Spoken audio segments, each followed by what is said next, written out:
We've come at a time when God has led the people into the wilderness. He's delivered them. They are now a Kahal Israel, the congregation of Israel.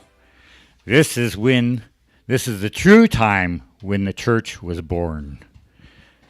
They say Acts is when it was born, but no, the church was born at Pesach, the first one.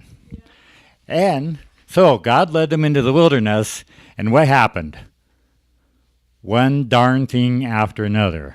Excuse my language. And isn't that how our lives seem sometimes? Just one thing right after another. He led them through the Red Sea, and he destroyed their enemies. So it's going to be smooth sailing from then on, right? They had no more enemies. They had nothing to worry about. Life was good. And then they came to a place where they had bitter water. And then they came to a place where they had no food. And they were hungry. And what did they do? They murmured. They whined. Whine is a good example. I was thinking, it's like a newborn baby. When it's hungry, it cries. It doesn't murmur. It doesn't know how to tell us, so that's all it can do is just say, I need something, But these were people that could say something. They had an attitude. And the scriptures are written for our benefit so that we can learn from them. And what I've learned from this is I need to adjust my attitude. Because when you go through life, stuff happens. And your attitude makes all the difference.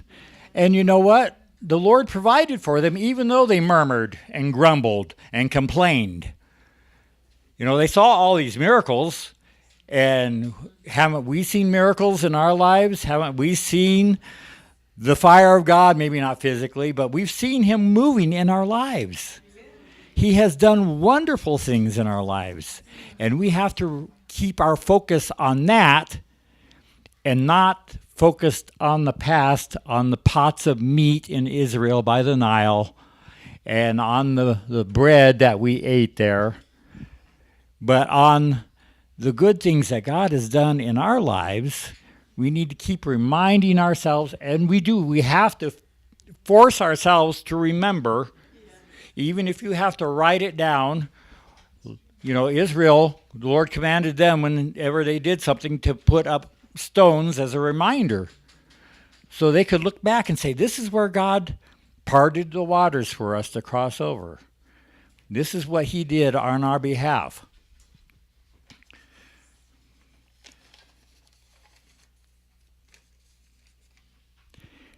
Is Yahweh among us or not? Yes. This is what they quarreled with Moses about. And they said, is Yahweh among us or not? And I have said that so many times myself. Is Yahweh with me or not? In fact, just this last week, I ran into a disappointment. I know that's surprising. I know none of you have experienced that. But I was anticipating something, and I actually was making plans around this thing that I was anticipating, and it didn't come through. In fact, I was denied. And I was feeling kind of down, and I went to the Lord. And I said, are you with me or not? I didn't say it just like that, but that's what I was feeling. That is what I was feeling. And I said, Lord, I know you're with me. And I don't know, now my plans are squashed, so I don't know what my plans are, so I'm just going to come and talk to you. And I was impressed. I needed to spend an hour in prayer to the Lord. So I took an hour, and I prayed in tongues, just like we did today, for an hour. And I got an impression. In fact, I had a vision. And I wrote it down. As I was praying 1 hour in tongues, I saw excuse me, it's hard to read my handwriting. I saw myself in a maze. There were shut doors. You know how a maze winds around? In all the passages, there were shut doors except for one. So I could only walk the true passage, and I was shortly out of the maze with no incident. And I said, okay, Lord, what does this mean? And he reminded me of Proverbs 3:5. Trust in Yahweh with all your heart, and do not lean on your understanding. In all your ways through the maze, in all your ways, acknowledge him, and he will make your path straight. So even though you can't see around the corner, you know how a maze goes. He'll lead you and make your way straight. And he'll shut off the doors as you trust in him. If you're leaning on your own understanding, you say, I can figure this out. You're going to wander down and find a dead end. You can always come back, but and we do. We wander around and we find dead ends. Two things that really stood out in this passage. In fact, in hermeneutics, there's a principle called first mention. That's when a word is first mentioned in Scripture, and there's two of them in this parashah this week. One of them is manna. Manna, what is it? I'm being redundant because that's what manna means. What is it? The first time the Israelites saw it on the ground, they grew up in Egypt, so they'd never experienced snow. So they didn't say, this looks like snow. But I imagine that's what it looks like, because they said it was like flakes laying on the ground, and it was white. And it also says it looked like coriander seeds. Now, that's confusing to me, because I looked up coriander seeds, and they're round. Well, no, but it said it was like white coriander seeds. So coriander seeds aren't white, but this is what it was like. But they're round. But it says these were flake-like things laying on the ground. And can you imagine? You got to go out and gather up these flakes on the ground. And I don't like picking up dirt. And how do you pick that up without picking up dirt? I'm trying to imagine that. But and they had to gather, and it didn't matter how much you gathered or how little. It all came out the same.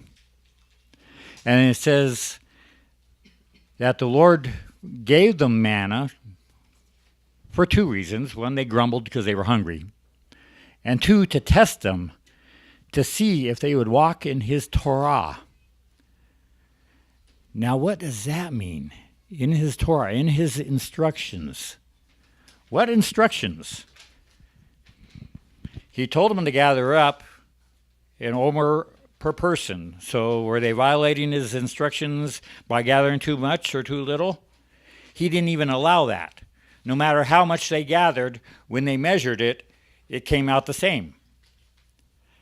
I would learn after that first day. I would only gather a little after that, because it didn't matter. You're still going to have an omer per person, right? In fact, what I would do, and maybe some of these people did it doesn't tell us, I would lay out a sheet on the ground, because it came every morning, just the size of an omer. And every morning I'd go grab the four corners and I'd dump it in my manna pot. Done! But that wasn't the instruction that the Lord told him he was testing them in, because it didn't matter.